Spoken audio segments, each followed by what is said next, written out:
અમદાવાદની સાબરમતી મધ્યસ્થ જેલમાં પણ જોવા મળ્યા કેટલાક સુખદ દ્રશ્યો। ભાઈ બહેનના પ્રેમના પ્રતીક સમાન રક્ષાબંધનના દિવસે સાબરમતી મધ્યસ્થ જેલમાં રક્ષાબંધનના પર્વની ઉજવણી કરવામાં આવી। મોટી સંખ્યામાં બહેનો જેલમાં પોતાના ભાઈઓને રાખડી બાંધી તો કેટલીક લઘુમતી સમાજની બહેનોએ પણ પોતાના ભાઈના કાંડા ઉપર રાખડી બાંધી। રક્ષાબંધનના આ પર્વએ જેલમાં ભાવુક દ્રશ્યો સર્જ્યા હતા।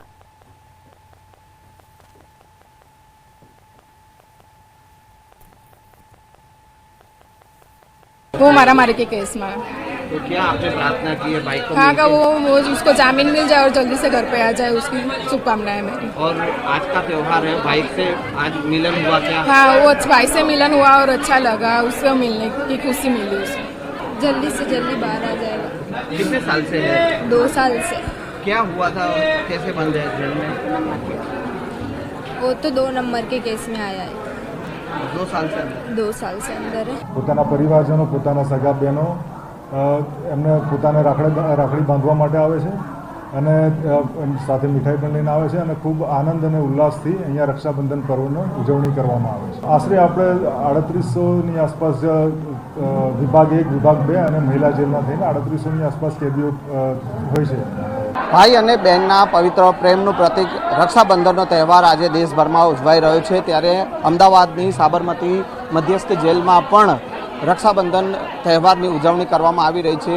જે વર્ષોથી સજા કાપતા કેદીઓ છે કે તેમની બહેનો આજે જેલ પર પહોંચી છે અને બહેનની લાંબી ઉંમરની પ્રાર્થના કરી છે, તેમને રાખડી બાંધી છે અને તેમની રક્ષાની પ્રાર્થના કરી છે।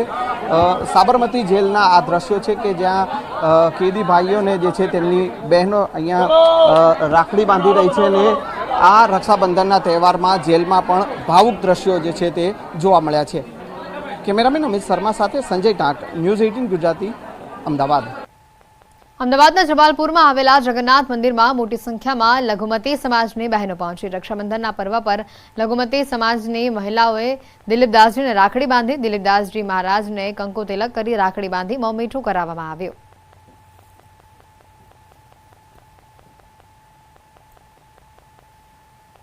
ये रक्षाबंधन की सब भाइयों को शुभकामनाएं देती हूँ एक बहन होने के नाते। और मैं 10 साल से महाराज जी को राखी बांधती हूँ और महाराज जी हमारी राह देखते कि मेरी मुस्लिम बहना कब आएगी और मुझे राखी बांधेगी।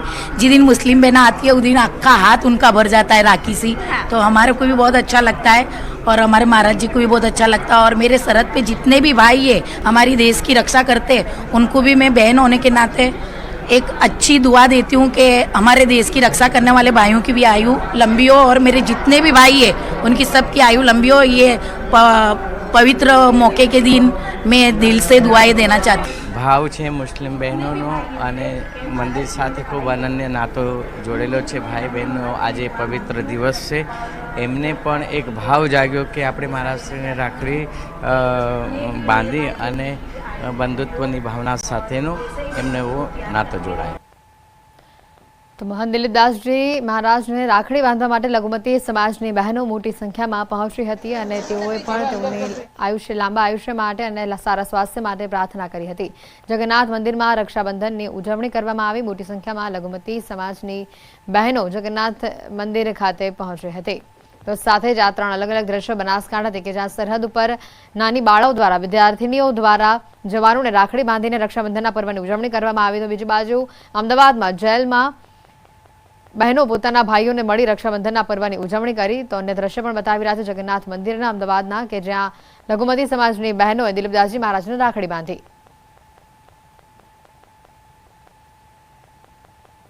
શ્રાવણ સુદ પૂનમના દિવસે દેશભરમાં રક્ષાબંધનની ઉજવણી થઈ રહી છે, પરંતુ એક એવું પણ ગામ છે જ્યાં આજના દિવસે રક્ષાબંધનની ઉજવણી નથી થતી। બનાસકાંઠાના ચરોતર ગામમાં આજના દિવસે આખું ગામ રક્ષાબંધનની ઉજવણી નથી કરતું। તમને જાણીને નવાઈ લાગશે કે કેમ અહીંયા રક્ષાબંધન એક દિવસ પહેલા જ ઉજવાઈ ગઈ, પરંતુ આની પાછળ પણ એક રસપ્રદ કહાની છે। ગામની લોકવાયકા અનુસાર વર્ષો પહેલા આ ગામમાં રોગચાળો ફાટી નીકળ્યો હતો અને મહામારીમાંથી મુક્તિ મળે તેના માટે ગામના એક વિદ્વાને ગ્રામજનોને રક્ષાબંધનની ઉજવણી શ્રાવણ સુદ પૂનમ નહીં પરંતુ શ્રાવણ સુદ 14ના દિવસે ઉજવવાનું કહ્યું। ત્યારથી જ આ ગામના લોકો રક્ષાબંધનની ઉજવણી શ્રાવણ સુદ 14ના દિવસે કરે છે અને આ પરંપરાને આજે પણ આ ગામના લોકોએ જાળવી રાખી છે। ચડોતર ગામની તમામ બહેનોએ પોતાના ભાઈના હાથમાં રાખડી બાંધી ધામધૂમથી રક્ષાબંધનનો પર્વ મનાવ્યો।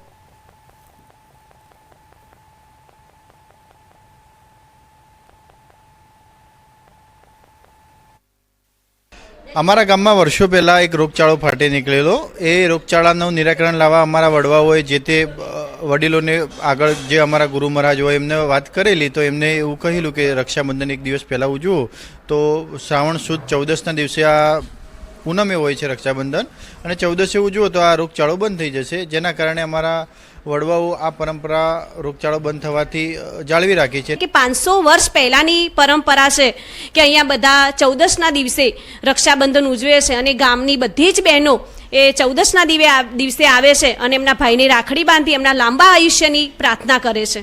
આ ગામની અંદર રોગચાળો ફાટી નીકળેલો, ઢોર ઢોખર મરવા માંડેલા, ગામની અંદર બીમારી ફેલાયેલી, એટલે ગામ લોકોને પછી બહુ ચિંતા થઈ. એટલે ભેગા મળી અને કે શું ઉપાય કરવો, એટલે એમના જૂના પુરાણી જે હતા મહારાજ એમને પૂછવામાં આવ્યું, એમને બોલાવ્યા, પૂછ્યું, એટલે એમણે જોઈને કહ્યું કે માતાજીનો કોપ છે અને એ કારણે આ ગામની અંદર આ બધું પ્રથા છે. તો માતાજી આગળ તમે કોઈ બાધા આખડી રાખો ગામ લોકો, તો માતાજી શાંત થાય. એટલે પહેલાં તો આપણે રિવાજો ને આખડી રાખીએ એટલે બધું પતી જતું હતું, પણ અત્યારે એ વખતે કહ્યું કે ભાઈ વ્યક્તિગત આખડી કોણ રાખે, એટલે પછી લખ્યું કે આ ગામ વતી જે આપણી બળેવ ઉજવા છે પૂનમની, એની જગ્યાએ એક દિવસ આગળ ઉજવવામાં આવે તો માતાજી શાંત થાય અને ગામનું કલ્યાણ થાય. આજે પૂર્ણિમા અને રક્ષાબંધન નિમિત્તે અરવલ્લીના યાત્રાધામ શામળાજીમાં ભક્તોની ભારે ભીડ ઉમટેલી જોવા મળી. વહેલી સવારથી જ ભગવાન શામળાના દર્શન માટે ભક્તોની લાંબી કતારો જોવા મળી. કેટલાય ભક્તોએ ભગવાન સન્મુખ રાખડી અર્પણ કરી. હજારો ભક્તોની રક્ષાના તાંતણે બંધાશે આજે શામળિયા.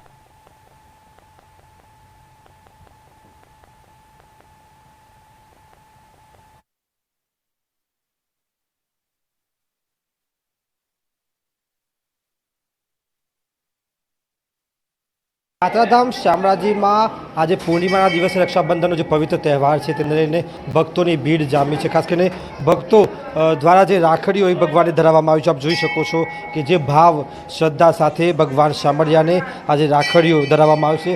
ભગવાનનો જે ચતુર્ભુજ અવતાર છે જે જોઈ શકાય છે કે ભગવાનનો વિષ્ણુ અવતાર, અને ભગવાનના દર્શન કરી જે અહીં આવતા ભક્તો હોય, મહિલાઓ મોટી સંખ્યામાં જોવા મળી છે, ત્યારે ભાવ પ્રકટ કરવામાં આવ્યો છે કે ભગવાન તેમની રક્ષા કરે. તમને દ્રશ્યો બતાવી દઈશ કે જે પ્રકારે જનસમૂહ ભક્તોની જે ભીડ છે, જય શામળિયાના નાદ સાથે ભક્તો અહીં મોટી સંખ્યામાં આવી રહ્યા છે. ત્યારે ભક્તો અહીં આશીર્વાદ મેળવી રહ્યા છે ભગવાનના, અને સાથે સાથે જે પ્રકારે ભગવાન તેમની રક્ષા કરે તેવું પણ તેઓ પ્રાર્થના કરી રહ્યા છે. ત્યારે અહીં ભાવ સાથે રાખડી બાંધવામાં આવી છે ભગવાનને, અને ભક્તો અહીં આવીને મોટી સંખ્યામાં દર્શન કરી રહ્યા છે. હાર્દિક પટેલ, ન્યૂઝ 18 ગુજરાતી, અરવલ્લી. સમાચારોમાં હાલ રોકાઈશું એક બ્રેક માટે.